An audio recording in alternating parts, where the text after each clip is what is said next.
All right. Welcome. Let's do a little quiz time, fill in some notes, some basic information. Here we go. On page 13 of your notes, let's scroll on down. The bottom half, we haven't touched that yet. The question, what are the fundamental base units? Okay. So there are some fundamental units that we use in what people loosely call the metric system, but in fact it's SI. Here they are. There are four that we focus on: the meter, kilogram, second, and ampere, first three of which you are already familiar. When you do units in meters, kilograms, and seconds, sometimes they call that the MKS system. There are times in astronomy, for example, where scientists prefer to talk in centimeters, grams, and seconds. They call that CGS. So you'll see, wherever you go, they'll define. But basically, our fundamental units, those that are most commonly used, here we go: the meter, the kilogram, the second, the ampere, and those that are universally understood to be the units for the physical quantities. Well, what physical quantities? The meter is a measure of length, distance, height, width, any sort of extent, altitude, perimeter, circumference, etc. The kilogram is a measure of, be careful now, it's a measure of mass, not weight. Mass, not weight. The second, of course, is a measure of time. So the fundamental unit for time is the second, though we often talk in minutes, hours, days, weeks, etc.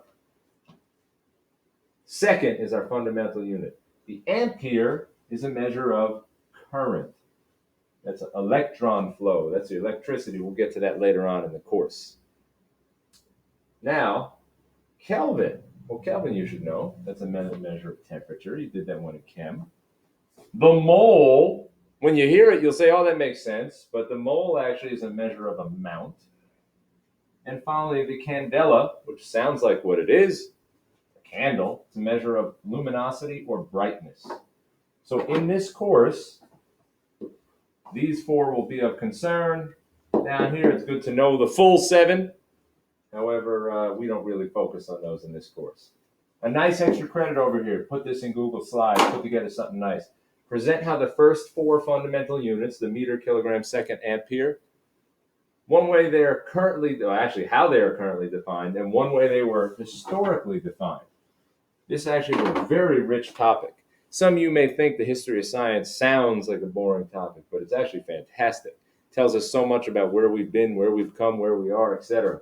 So try that out. By the way, with these little extra credits, the more you do, or the better you do, the more credit it's worth. It's not a universal, oh, I read something on a post-it, it's the same thing as a beautiful display. No, the display means something more. Okay, so this is a great point right here, and we'll talk about this a little more when we get on to homework about this.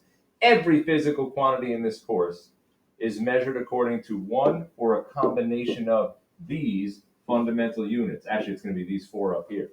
So everything we do, whether it's force, momentum, kinetic energy, power, voltage, it's some combination of meter, kilogram, second, ampere.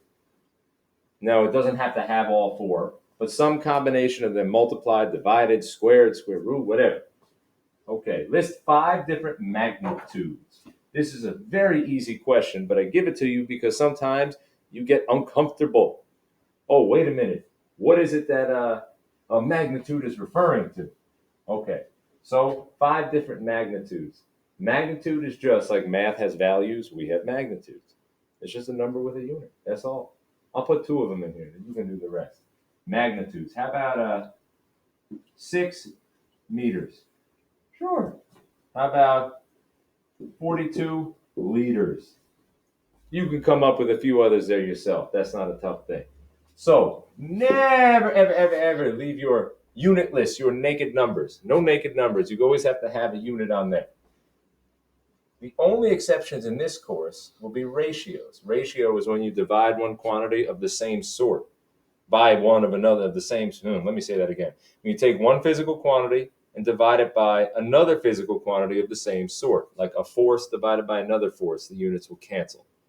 Or like we did in the circle lab, a circumference divided by a diameter, the units will cancel. You'll get a ratio. So the only ratios, we only deal with a couple of them in this course. So very rarely do we write any numbers without units. All right, good. There's notes, page 13.